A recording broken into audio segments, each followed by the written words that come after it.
I never believed in those stories where people say someone was secretly living in their house.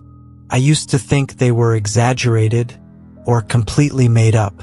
That was before it happened to me. This took place about 4 years ago, when I was living alone in a small 2-story house on the edge of town. It wasn't old or creepy looking. It was actually pretty normal. Beige walls, white doors, a small backyard, and a detached garage.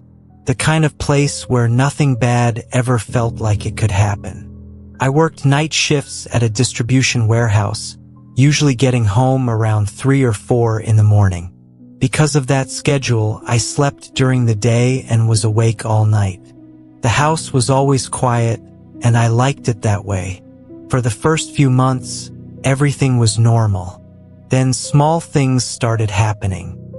First, it was just food going missing. I would come home exhausted, open the fridge, and notice that leftovers I clearly remembered saving were gone. Not moved, not spoiled, gone. I assumed I had eaten them half asleep and just forgot. Night shift messes with your head like that. But then it started happening more often. Milk levels would drop faster than usual. Bread would disappear slice by slice. Even snacks I never touched would slowly vanish. I joked with coworkers that I had a ghost with an appetite. I wasn't laughing for long. One morning, I came home and noticed my bedroom door was open. I never left it open. I was obsessive about it. I liked my room closed, dark, and quiet. I stood there in the hallway, staring at the door, feeling that uncomfortable tightening in my chest. I checked the house. Doors locked, windows shut, nothing out of place. I told myself the air pressure must have pushed it open. That excuse stopped working when it happened again and again. Then one day, I noticed something that made my stomach drop. My bathroom mirror had fingerprints on it. Not smudges, not streaks. Clear fingerprints at eye level. They were too large to be mine. I remember standing there, staring at them, my heart pounding so hard I could hear it in my ears. I wiped them away slowly, telling myself maybe a friend had been over. But no one had been over. I lived alone, and I liked it that way. That night at work, I couldn't focus. The idea that someone might have been inside my house kept replaying in my head. When I finally got home around 3:30 a.m., something felt off the moment I stepped inside. The air smelled different, stale, like someone else's sweat mixed with old food. I froze in the doorway. Then I heard it, a soft sound upstairs. Not footsteps, more like shuffling, slow, careful, like someone trying not to make noise. I stood there in the dark, keys still in my hand, listening. My heart felt like it was going to explode. After a few seconds, the sound stopped. I didn't go upstairs. I grabbed my keys, walked back outside, got in my car, and drove straight to a friend's house. I didn't sleep at all that day. Later that evening, I called the police and told them I thought someone might be inside my house. They arrived with flashlights and searched every room. First, they found nothing. Then one of the officers checked the attic access panel in the hallway ceiling. He pushed it up and froze. He slowly shined his flashlight inside and immediately backed away. That's when he told me to step outside. They pulled down the attic ladder and climbed up. What they found still haunts me. There was a makeshift bed up there. Old blankets, empty food containers, bottles of water, even a small flashlight. Someone had been living there, watching me.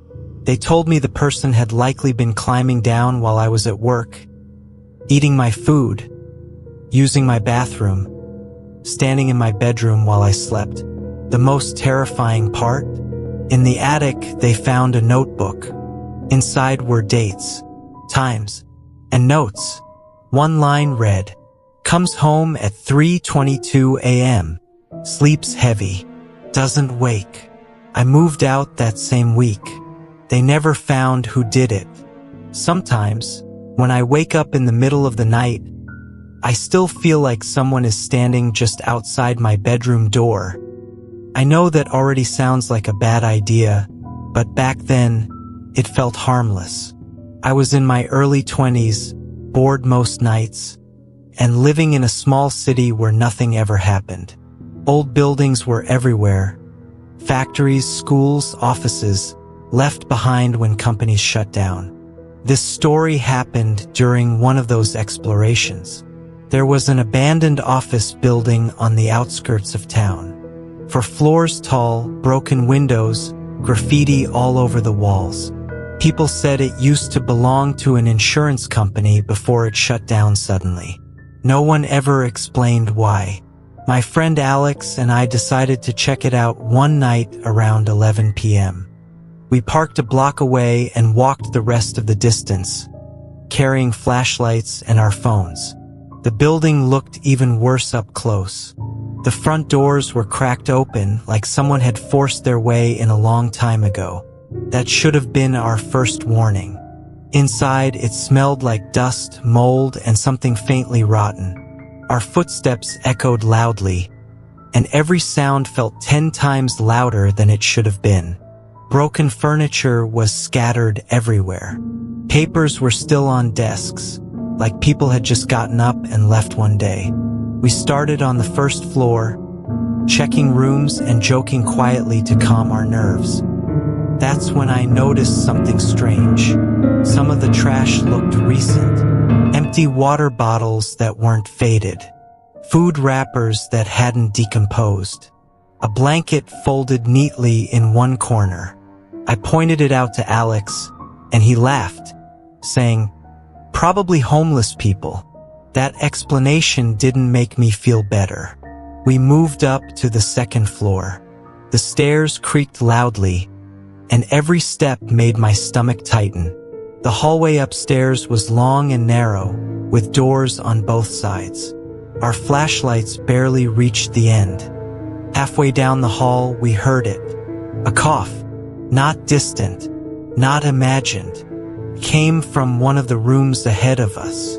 We froze. I whispered, "Did you hear that?" Alex nodded slowly. We stood there, holding our breath. A few seconds passed, then we heard movement. Something shifting, like someone standing up. That's when a door slowly opened at the end of the hallway. The sound of old hinges screeching echoed through the building. A man stepped out. He looked wrong. His clothes were dirty and torn, hanging off his body like he'd lost a lot of weight. His hair was long and matted. His face looked pale in the flashlight beam, and his eyes were wide, staring straight at us. He didn't say anything. He just stood there, watching. Alex whispered, "Let's go." But before we could turn around, the man took a step forward. Then another. Slow. Deliberate. I said, "Sorry, man, we're leaving," trying to sound calm, even though my voice was shaking. That's when he smiled. It wasn't friendly. It wasn't nervous. It was wide and empty, like he was enjoying this. He suddenly rushed toward us. We ran. We didn't care how loud we were. We sprinted back down the hallway, down the stairs, nearly tripping over ourselves. Behind us, we could hear footsteps pounding, faster than they should have been. He was chasing us. We burst through the front doors and ran into the street, not stopping until we reached our car. Alex fumbled with the keys, hands shaking, while I kept looking back, expecting to see him standing there. But the building stayed dark. We drove off without saying a word. The next day, curiosity got the better of me. I searched online for information about the building. That's when I found an old local news article. It said that years earlier, A maintenance worker had gone missing inside that same building shortly before it was shut down. Coworkers claimed he had been living inside after losing his job. Police searched the place but never found him. The article ended with one sentence that still sends chills down my spine. Some nearby residents report seeing lights inside the abandoned building late at night, despite no electricity running to it. I never went back, but sometimes, when I drive past that area, I swear I see someone standing at one of the broken windows, smiling. This happened when I was 16 years old, and it's the reason I still sleep with my bedroom door locked. My parents had gone out of town for the weekend, leaving me home alone for 2 nights. I wasn't worried at first. Our neighborhood was quiet, and nothing bad ever happened there. I had done this before without any problems. The first night was normal. I ordered food, watched TV, and went to bed around midnight. I remember feeling relaxed, almost enjoying having the house to myself. The second night was when everything went wrong. I was in my room with headphones on, watching videos on my phone. The house was dark except for the light from my screen. Around 1 a.m., I thought I felt something through the floor. A vibration. At first, I ignored it. Then it happened again. A soft thump. I paused the video and pulled my headphones off. The house was silent. I told myself it was probably the pipes or the air system. Then I heard it clearly. Footsteps. Downstairs. Slow and heavy. My heart immediately started racing. I sat up in bed, listening as carefully as I could. The steps moved from the living room toward the kitchen. I could hear drawers opening, cabinets closing. Someone was inside my house. I reached for my phone with shaking hands and quietly locked my bedroom door. I didn't turn on the lights. I didn't make a sound. Then I heard something that made my blood run cold. My name. A man's voice, low and calm, calling it from downstairs. I covered my mouth to stop myself from making any noise. Tears started forming in my eyes as I realized he knew I was home. The footsteps moved toward the stairs. Each step creaked louder than the last. I crawled off my bed and hid in my closet, clutching my phone, ready to call the police. The footsteps reached the hallway outside my room. Then the doorknob turned. Slowly, gently, like he was testing it. When it didn't open, he knocked. 3 soft knocks. I could hear his breathing on the other side of the door. He said my name again. I called 911, whispering to the operator, trying not to cry. I told them someone was inside my house. They told me to stay hidden and stay quiet. The man outside my door stopped knocking. Then he laughed. A quiet, almost amused laugh. I heard him walk away, his footsteps fading back down the stairs. Minutes felt like hours. I stayed frozen in the closet until I heard sirens outside. Police arrived and searched the house. They told me the back door had been forced open, but they never found him. The worst part came the next day. My parents found something written on the inside of my bedroom door. At the bottom, where I wouldn't have seen it unless I opened it fully, it said, "I was closer than you think," written in black marker. To this day, I don't know how long he had been watching me before he broke in, or how he knew my name. This is the story that still makes my hands shake when I think about it. It happened about 6 years ago, when I was living with my older brother in a rented house just outside the city. The place was cheap, a little rundown, but in a quiet area. The landlord told us the previous tenants moved out suddenly, but we didn't think much of it at the time. My brother worked early mornings. I worked late nights. Most evenings I was home alone. One night around 2 a.m., I was sitting in the living room with the lights off, watching something on my phone. I liked keeping the house dark at night. It felt peaceful. The TV was muted, and the only sound was the low hum of the fridge. That's when I heard a car pull up outside. First, I didn't care. Cars passed all the time, but this one stopped directly in front of our house. The engine stayed running. I sat still, listening. Car door opened. Then another. 2 sets of footsteps walked up the driveway. My stomach dropped.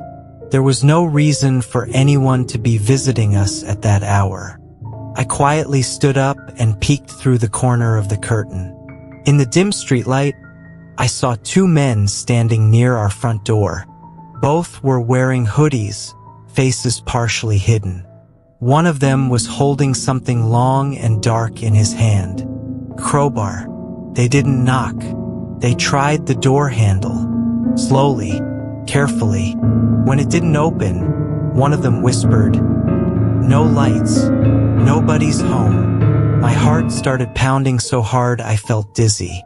They moved around the side of the house. I backed away from the window and crouched behind the couch, my phone in my hand. I didn't know whether to call the police or my brother. I was afraid even the sound of the call connecting would give me away. Then I heard glass break. From the kitchen. The sound was sharp and loud, followed by the crunch of footsteps on broken glass. I heard them climbing inside, breathing heavy, talking quietly to each other. "They left the TV," one of them said. "Check the bedrooms," the other replied. I stayed completely still, barely breathing. Footsteps moved through the house, getting closer to the living room. I could see their shadows stretching across the floor. One of them stopped suddenly. "Wait," he said. "Do you hear that?" I realized too late that my phone screen was still on. The faint glow lit up the room. "Someone's here," the man said. They rushed toward me. I ran. I sprinted down the hallway, locking myself in my brother's bedroom and pushing a dresser against the door. I could hear them slamming into it, shouting, trying to force it open. One of them laughed. "Relax," he said. "We just want to talk." I screamed into the phone as I finally called 911, telling them people had broken into my house. The men outside the door suddenly stopped. I heard them run. Moments later, the car sped off.